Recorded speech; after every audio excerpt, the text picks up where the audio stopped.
It was just a 1901 family portrait. But the child's hand reveals something chilling. The attic of the old Baltimore townhouse had not been touched in decades. Dust particles danced in the pale afternoon light that filtered through a grimy window, illuminating forgotten trunks and boxes stacked haphazardly against the wooden beams. Rebecca Miller had postponed this task for months, but the estate sale was scheduled for next week, and she could no longer avoid sorting through her late grandmother's belongings. She moved methodically through the clutter, separating items into piles: keep, donate, discard. Most of it was exactly what she expected: outdated clothing, moth-eaten linens, books with crumbling spines. Then her hand brushed against something solid wrapped in yellowed newspaper. She carefully peeled back the layers to reveal a heavy wooden frame. The photograph inside stopped her cold. It was a formal family portrait, the kind popular at the turn of the century. The image showed a stern-looking couple seated in ornate chairs, the man with a thick mustache and dark suit, the woman in a high-necked dress with her hair pulled severely back. Standing between them were 3 children, 2 blonde girls in matching white dresses, and a young boy in a sailor suit. But it was the 5th child that made Rebecca's breath catch. Off to the side, slightly separated from the others, stood a black child who appeared to be around 8 years old. His clothing was simpler than the others, his expression more guarded. While the white children gazed confidently at the camera, this boy's eyes held something else: fear, perhaps, or resignation. Rebecca brought the photograph closer to the window, squinting at the faded sepia tones. That was when she noticed it, the detail that would haunt her for weeks to come. The boy's right hand was positioned strangely at his side, and as she looked more carefully, she could see the faint outline of what appeared to be a scar encircling his wrist. Not just a scar, a deliberate mark, like rope burn that had healed over time. Her grandmother had never mentioned this photograph. In fact, she had never spoken about her family's history before 1920, always deflecting questions with vague answers and uncomfortable silences. Rebecca turned the frame over, hoping to find names or a date. On the back, written in faded ink, were only 4 words: The Thornton Family, 1901. She pulled out her phone and photographed the image, her hands trembling slightly. Something about this portrait felt wrong, disturbing in a way she could not quite articulate. The boy's expression, the scar on his wrist, the way he stood apart from the others, it all suggested a story that someone had wanted to bury. As the afternoon light faded, Rebecca sat on an old trunk, the portrait resting on her knees. She knew she should continue with the sorting, but she could not look away from that child's face. Who was he? Why was there a scar on his wrist? And why had her grandmother hidden this photograph away for so many years? Rebecca could not sleep that night. The image of the boy's scarred wrist kept appearing behind her closed eyelids, accompanied by questions that multiplied with each passing hour. By dawn, she had made a decision. She needed to know the truth about that photograph, regardless of what she might discover. She began her investigation the way anyone would in 2024, online. She searched census records, genealogy databases, and historical archives, looking for information about the Thornton family in Baltimore around 1901. The results were frustratingly sparse. She found birth records for 3 children born to Harold and Constance Thornton between 1890 and 1895, Margaret, Elizabeth, and Charles. No mention of a 4th child, black or otherwise. The absence itself was telling. On her lunch break from her job at the hospital, Rebecca drove to the Maryland Historical Society. The building was a stately structure on Monument Street, its halls lined with portraits of Baltimore's prominent families. She requested access to city directories and newspaper archives from the turn of the century. The librarian, an elderly woman named Mrs. Patterson, brought her several leather-bound volumes. The Thorntons, you said? That is a name I have not heard in quite some time. Rebecca looked up sharply. You know the family. Mrs. Patterson adjusted her glasses. Not personally, dear, but I have been working here for 43 years. You develop a sense of which families prefer to keep their histories private. The words hung in the air, heavy with implication. Rebecca spent the next 3 hours poring over city directories. She found Harold Thornton listed as a textile merchant with an address on Mount Vernon Place, one of Baltimore's most exclusive neighborhoods in that era. His business appeared to have been quite successful, with advertisements appearing regularly in the Baltimore Sun. But it was an obituary from 1923 that made her pause. Harold Thornton died at age 68, survived by his wife Constance and 3 children. The obituary praised his business acumen and charitable works, but mentioned nothing about his family life beyond the bare facts. 3 children, not 4. Rebecca photographed the obituary with her phone, her mind racing. Someone had deliberately erased that boy from the family record. The question was why, and what had happened to him. As she left the Historical Society, the autumn wind cut through her jacket. The city around her, with its modern cars and smartphones, felt surreal compared to the world she had been researching. She imagined Baltimore in 1901, horse-drawn carriages, gas lamps, rigid social hierarchies, and somewhere in that world, a black child with scarred wrists stood beside a white family in a photographer's studio. That evening, Rebecca called her mother in Florida. "Mom, did Grandma ever mention the name Thornton?" There was a long pause. "Why are you asking about that?" The tension in her mother's voice was unmistakable. "I found a photograph in the attic, a family portrait from 1901. Another pause, longer this time. "Rebecca, some things are better left in the past. Mom, there was a child in the photo, a black child with scars on his wrists. I need to know who he was." Her mother's voice became almost a whisper. "Your grandmother made me promise never to talk about it. She said it would only bring pain." "It is too late for that," Rebecca said firmly. "The pain is already here." 3 days later, Rebecca sat in her mother's living room in Clearwater, having taken emergency leave from work. The flight from Baltimore had given her time to prepare herself for whatever truth awaited, but nothing could have readied her for the weight of what she was about to learn. Her mother, Catherine, looked older than Rebecca remembered. She sat in her armchair by the window, hands folded tightly in her lap, staring at the photograph Rebecca had brought. "His name was Thomas," Catherine finally said, her voice barely audible. "At least, that is what they called him. We do not know what his real name was." Rebecca leaned forward, every muscle tense. "Tell me everything." Catherine took a deep breath. "Your great-great-grandfather, Harold Thornton, was not the charitable businessman his obituary claimed. In 1901, more than 35 years after slavery was abolished, there were still people who refused to let it go. They found ways around the law." "What do you mean?" "Children, Rebecca. Black children who had been orphaned or whose parents had died or disappeared. Some men, wealthy men, would take these children under the guise of apprenticeship or domestic service, but it was not service. It was slavery by another name." The room seemed to tilt. Rebecca gripped the arm of the sofa. "Harold Thornton kept a slave? In 1901? Not just kept, bought. From a man in rural Virginia who ran what he called an orphanage. Your grandmother told me this when I was 18, made me swear never to repeat it. She said the shame of it had eaten at her for 70 years. Catherine's eyes filled with tears. "Thomas was brought to the Thornton house when he was 6 years old. He was kept in the servants' quarters, made to work from dawn until late at night. Cleaning, cooking, tending the horses, whatever they needed. He was not allowed to leave the property. He was not allowed to learn to read. And those scars on his wrists. From chains," Rebecca whispered, horror washing over her. "From rope," Catherine corrected.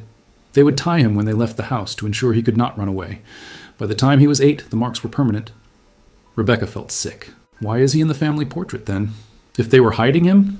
"That is where the story becomes different," Catherine said, wiping her eyes. "That photograph was not supposed to exist. At least, not like that." She stood and retrieved a small wooden box from her bedroom. Inside were several yellowed letters, their edges crumbling with age. "These belong to your great-great-grandmother, Constance. Your grandmother kept them hidden for decades."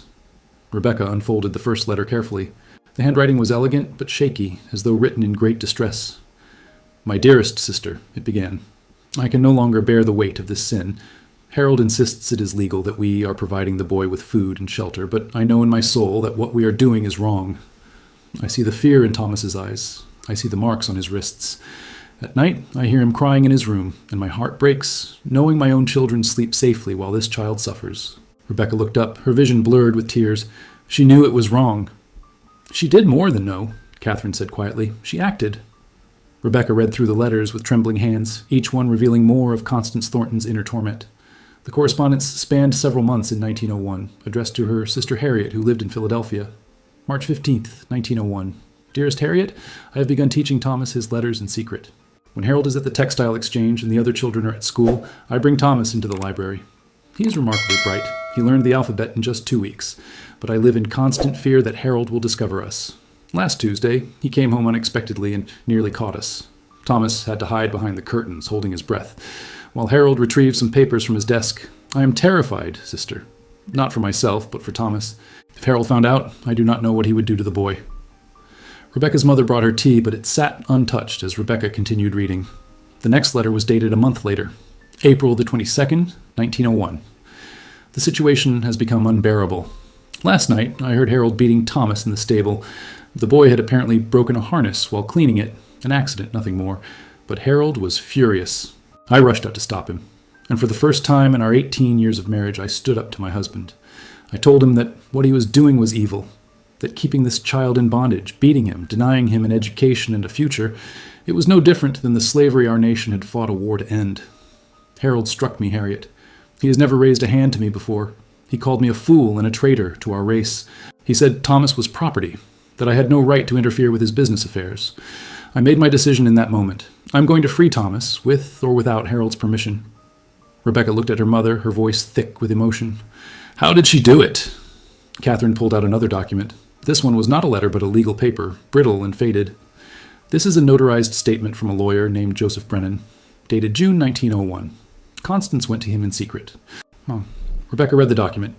It was a formal declaration stating that Thomas, described as a minor child of approximately 8 years of age, was being held unlawfully by Harold Thornton, and that Constance Thornton was seeking legal intervention to secure the child's freedom.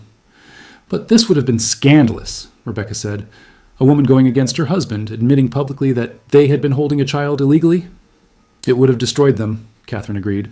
Constance knew that. She did not care anymore. The next letter revealed Constance's plan in detail. She had contacted a network of Quaker families in Pennsylvania who were known to help displaced black children. They had agreed to take Thomas, provide him with education, and help him build a new life. June 3rd, 1901. Tomorrow, we will have our family portrait taken. Harold insists upon it. He wants to project the image of a proper, successful Baltimore family. He has no idea that I have made arrangements with the photographer, Mr. William Ashford, who is sympathetic to our cause. Thomas will be in the photograph. Harold would never have agreed to it, but Mr. Ashford and I have planned this carefully. When Harold and the children arrive at the studio, Thomas will already be positioned in the frame. By the time Harold realizes what is happening, the photograph will be taken. This will be my proof, Harriet. Proof that Thomas existed, that he was part of our household, that we kept a child in bondage. If Harold tries to stop me from freeing Thomas, I will take this photograph to the authorities. Rebecca sat back, overwhelmed. She blackmailed her own husband. She saved a child's life, Catherine corrected gently. Rebecca found herself imagining that day in June 1901, reconstructing it from the letters and the photograph itself. She could almost see it unfolding. The photographer's studio on Charles Street, the morning light filtering through tall windows, the smell of developing chemicals hanging in the air. Catherine handed her another letter, this one written hurriedly, the ink smudged in places. June 4th, 1901. Evening. It is done, Harriet. The photograph exists, and Thomas is free. This morning unfolded exactly as I had feared and hoped. I arrived at Mr. Ashford's studio an hour before Harold, bringing Thomas with me. The boy was terrified. He had never left the house except to run errands nearby, and the idea of being photographed alongside the family clearly frightened him. I held his hand as we entered the studio. Mr. Ashford positioned him carefully, off to the side but clearly visible in the frame.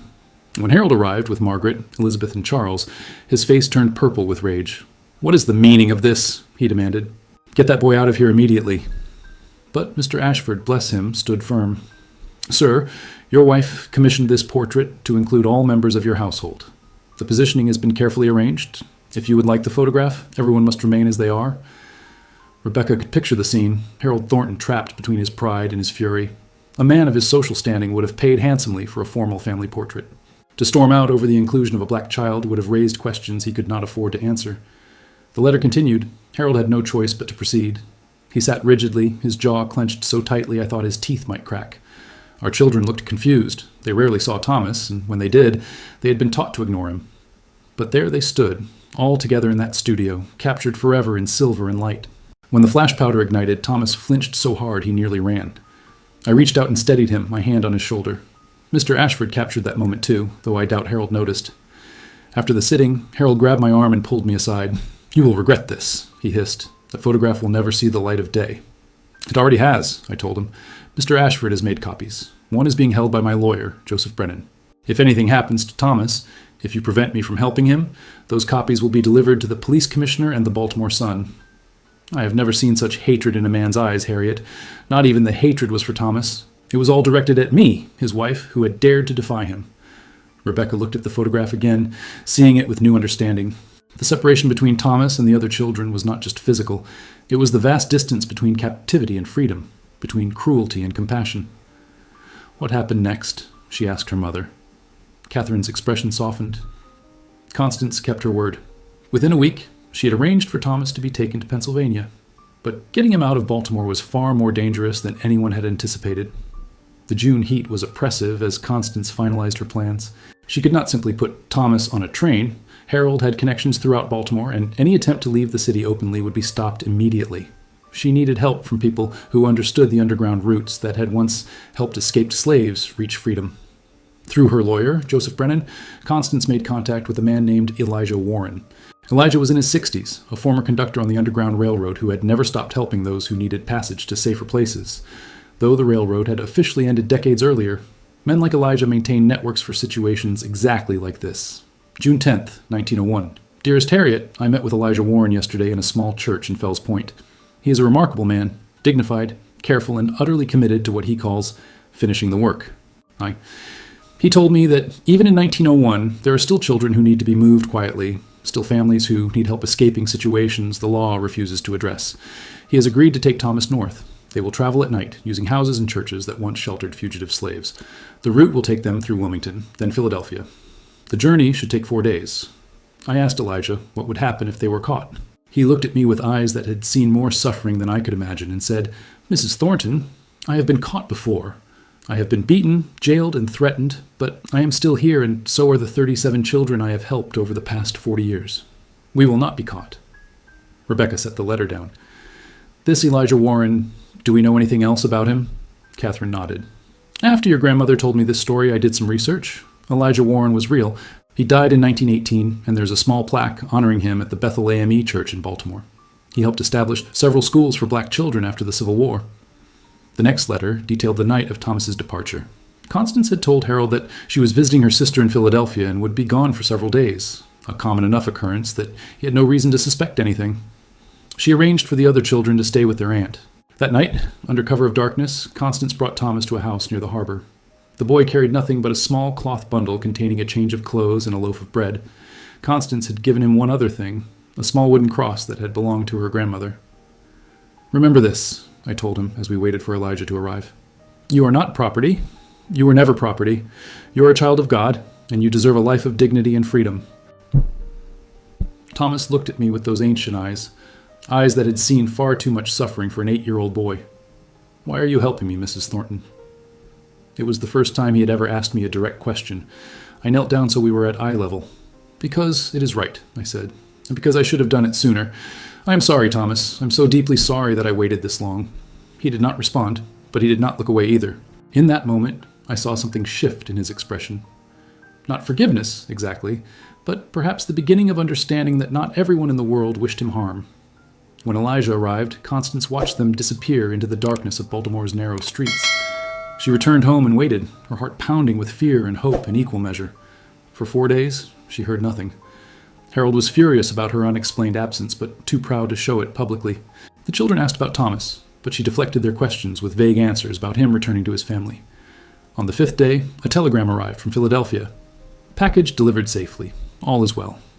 Constance collapsed in relief. Harold discovered the truth within hours of Constance's return. He had gone to the stable to give Thomas an order, only to find the quarters empty. When he confronted Constance, she stood in the parlor of their Mount Vernon Place home, the photograph from Mr. Ashford's studio laid out on the table between them. "He is gone," she said simply. "Thomas is in Philadelphia, under the protection of people who will ensure he receives an education and a future. If you attempt to retrieve him, I will take this photograph and my testimony to every newspaper in Baltimore." According to the letters, Harold's reaction was not what Constance had expected. He did not rage or threaten. Instead, he sat down heavily in his chair and put his head in his hands. June 16th, 1901. "Harriet, something in Harold broke yesterday. After our confrontation, he went to his study and remained there for hours. When he emerged, he looked like a man who had aged 10 years. 'You have destroyed this family,' he said to me. 'Not because you freed that boy, but because you have proven that my own wife finds me monstrous.' I wanted to feel sympathy for him, but I could not. 'You are monstrous,' I told him. 'Not irredeemably so, perhaps, but you have done monstrous things. A child, Harold. You kept a child in chains?' He had no answer to that. What answer could there be? The marriage, according to Catherine, never recovered. Harold and Constance remained together for appearances, but they lived essentially separate lives. He continued his textile business. She threw herself into charitable work, legitimately helping children this time, establishing a fund for orphans that operated until the 1930s. Their own children grew up largely unaware of what had happened. Margaret, Elizabeth, and Charles were told that Thomas had been a temporary ward of the family who had been returned to relatives. The truth was carefully buried, the photograph hidden away.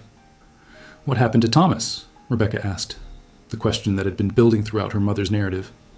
Catherine smiled, a real smile this time, breaking through the sadness that had shadowed her face throughout the telling.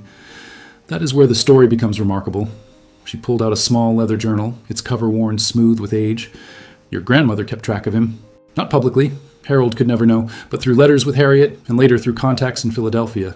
She documented everything in this journal. Rebecca opened it carefully. The pages were filled with neat handwriting, dates spanning from 1901 to 1945. July 1901, Thomas enrolled in Friends Select School in Philadelphia. Reports say he's excelling in reading and mathematics. October 1902, Thomas participating in community church programs. Has made friends among the other children. June 1905, Thomas completed elementary education with highest marks. Teachers report he shows particular aptitude for science. September 1908, Thomas accepted to high school. Remarkable achievement given his late start in formal education. The entries continued year after year, chronicling a life reclaimed and rebuilt. Thomas graduated from high school in 1911. He worked his way through Lincoln University, one of the first historically black universities in America, graduating in 1917. He became a teacher, dedicating his life to educating black children in Philadelphia. He married in 1920, Catherine said softly. Had 4 children, became a principal in 1935. He never forgot Constance. They exchanged letters until she died in 1940. Rebecca's hands shook as she read the final entry, dated October 1945. Received word that Thomas passed away peacefully, surrounded by his family. He was 52 years old. In our last correspondence, he told me that he'd forgiven Harold, though he had not forgotten. He said that his life's work, teaching over 1,000 children to read and think for themselves, was the best revenge against those who had tried to deny him an education. He thanked me again for giving him his freedom, though I told him many times that he was always free. I simply helped him claim what was rightfully his. Rebecca closed the journal, tears streaming down her face. Did he ever come back to Baltimore? Once, Catherine said. In 1938, for Constance's 75th birthday. He came quietly, met with her privately. They spent an afternoon together, just talking. Your grandmother saw them. She was 16 at the time, and that was when Constance told her the whole story. Made her promise to keep it secret until everyone involved was gone. Why secret? Rebecca asked. This is a story of courage, of doing the right thing. Because, her mother interrupted gently, it is also a story of shame, of a respected Baltimore family that kept a child in slavery decades after it was abolished. Constance wanted to protect her children and grandchildren from that stain. She thought the truth would hurt the family more than it would help anyone. Rebecca looked at the photograph again, seeing Thomas's face with new eyes. This was not just a historical artifact. It was proof of one woman's courage and one boy's resilience. She was wrong, Rebecca said firmly. This story needs to be told. Rebecca returned to Baltimore with a mission. She contacted the Baltimore Sun, the Maryland Historical Society, and several professors specializing in post-Civil War African-American history. She wanted to tell Thomas's story, but first she needed to find out everything she could about his life and legacy. Dr. James Carter, a historian at Johns Hopkins University, met with her in his cluttered office overlooking the campus. He listened intently as Rebecca explained what she had discovered, occasionally making notes or asking clarifying questions. "This is extraordinary," he said when she finished. "We know that illegal bondage of black children continued well into the 20th century, but documentation is scarce. Most families destroyed any evidence. The fact that you have the photograph, the letters, and the journal, this is invaluable. Can you help me find out more about Thomas?" Rebecca asked. Dr. Carter spent the next 2 weeks diving into archives. He contacted colleagues at Lincoln University, searched Philadelphia newspaper archives, and tracked down census records. What he found exceeded Rebecca's hopes. Thomas had indeed become a prominent educator in Philadelphia. Under the full name Thomas Freeman, a surname he had chosen himself upon arriving in Pennsylvania, symbolizing his freedom, he had taught at 3 different schools between 1917 and 1945. He had been instrumental in developing curriculum that incorporated black history and literature at a time when such subjects were largely ignored in American schools. More remarkable still, many of his former students had gone on to significant achievements. Dr. Carter found records of at least 15 students who had become doctors, lawyers, teachers, and civil rights activists. One, a woman named Dorothy Hayes, had written a memoir in 1968 in which she credited Mr. Freeman with changing her life. He never spoke about his early childhood, Hayes had written, but we all sensed that he understood struggle in a way that went beyond academic knowledge. He taught us that education was not just about learning facts, it was about reclaiming our humanity and shaping our own destinies. Rebecca arranged to travel to Philadelphia. Dr. Carter accompanied her, and together they visited the schools where Thomas had taught. The buildings had changed over the decades, but the communities remembered him. At the Morton School, where Thomas had been principal from 1935 to 1945, they met with the current principal, an elderly woman named Gloria Richardson, who had attended the school as a child in the 1940s. Mr. Freeman was different from other principals. Gloria said, her eyes distant with memory. He knew every student by name. He would walk through the halls and stop to ask about your family, your interests, your dreams. He made you feel like you mattered.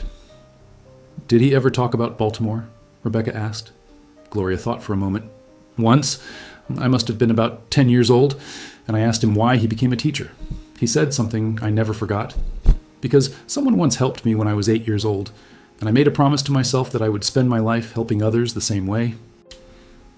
I did not understand what he meant at the time, but I never forgot the look in his eyes when he said it. They visited Thomas's grave at Eden Cemetery, a historic African-American cemetery in Collingdale, Pennsylvania. The headstone was simple. Thomas Freeman, 1893-1945, beloved teacher and father. Standing there, Rebecca felt the weight of everything she had learned. This man, who had been treated as property as a child, had transformed his pain into purpose. He had touched hundreds of lives, creating ripples of change that extended far beyond his own lifetime. We need to tell people about him, Rebecca said. Not just about what was done to him, but about what he became. Dr. Carter nodded. But we also need to tell the full story, including the parts that make us uncomfortable. Constance's courage matters, but so does Harold's cruelty. And we need to acknowledge that there were likely other children like Thomas, whose stories were never documented. Rebecca understood. This was not a simple tale of good versus evil. It was a complex story about a nation still grappling with the legacy of slavery, about the courage it takes to do what is right even when it costs everything, and about the resilience of those who survive and thrive despite unimaginable circumstances. 6 months after finding the photograph, Rebecca stood in the Maryland Historical Society's main gallery. The room was filled with people, historians, educators, community leaders, and journalists, all gathered for the opening of an exhibition titled Thomas Freeman, From Bondage to Legacy. The centerpiece of the exhibition was the 1901 family portrait, enlarged and displayed with careful lighting, that highlighted the details Rebecca had first noticed in her grandmother's attic. Beside it was a timeline documenting Thomas's life, from his years of captivity through his transformation into an educator who had influenced generations. But the exhibition went further. Dr. Carter had helped Rebecca research the broader context, and the display included information about the continuation of illegal child labor and exploitation in the early 20th century, the networks that helped children escape such situations, and the educators like Thomas who had worked to create opportunities for black children in an era of segregation and discrimination. Constance's letters were displayed in climate-controlled cases, her words bearing witness to both the crime and the courage that had changed one boy's life. The journal documenting Thomas's later years showed visitors that this was not just a story about suffering, it was a story about triumph. Rebecca had also tracked down Thomas's descendants. His great-granddaughter, Angela Freeman, had traveled from Atlanta for the opening. She stood beside Rebecca now, looking at the photograph of her great-grandfather as a frightened 8-year-old boy. We grew up hearing stories about how he valued education, Angela said softly. My grandfather would tell us that Thomas used to say, "They can take everything from you except what you know." I understand that now in a different way. A reporter from the Baltimore Sun approached them. Ms. Miller, some people are asking why you decided to reveal this story now. Your family could have continued to keep it private. Rebecca had anticipated this question.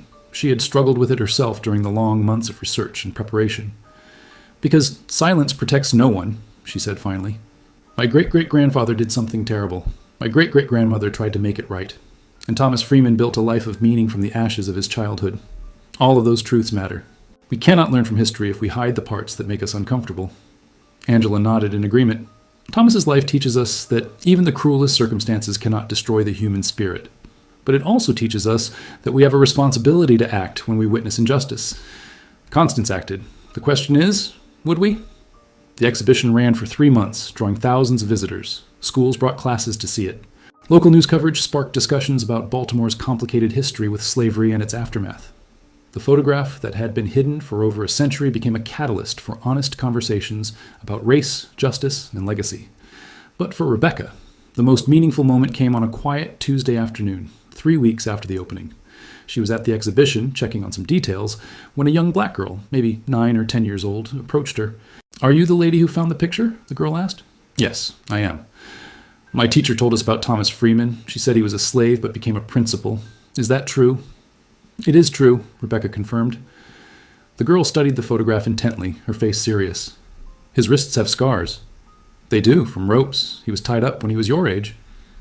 The girl was quiet for a moment, then she asked, Did it hurt? Rebecca knelt down to the girl's eye level. Yes, I think it hurt very much. but he did not let that pain stop him from becoming someone who helped other children. The girl nodded slowly, absorbing this. My mom says we have to remember history so we can make the future better. Your mom is very wise, Rebecca said. That is exactly why stories like Thomas's matter. As the girl walked away to rejoin her class, Rebecca felt something shift inside her. This was not just about documenting the past. It was about giving people, especially young people, examples of resilience and courage to carry forward. The light was fading in Rebecca's Baltimore apartment as she sat at her desk, surrounded by papers, photographs, and notes. It had been 8 months since she had found the portrait in her grandmother's attic, and her life had changed in ways she never could have anticipated. She had taken a leave of absence from the hospital to work on a book about Thomas Freeman and the hidden history of post-abolition child exploitation. Dr. Carter had agreed to co-author it, and several publishers had expressed interest. More importantly, she had helped establish a scholarship fund in Thomas's name for students pursuing careers in education, a tangible way to extend his legacy into the future. But tonight, Rebecca was focused on something more personal. She had finally received documents from Lincoln University's archives, copies of papers that Thomas had written during his time as a student there. Reading his words, preserved for over a century, felt like hearing his voice directly. One essay, written in 1915 for a philosophy class, made her stop breathing. On the nature of freedom. Many believe that freedom is simply the absence of chains. I know differently. I wore chains once, though they were made of rope rather than iron. I felt the weight of bondage, though it was called apprenticeship rather than slavery. But when those physical restraints were removed, I discovered that true freedom is something far more profound. Freedom is the ability to determine one's own path. It is the right to education, to self-improvement, to the pursuit of knowledge without restriction.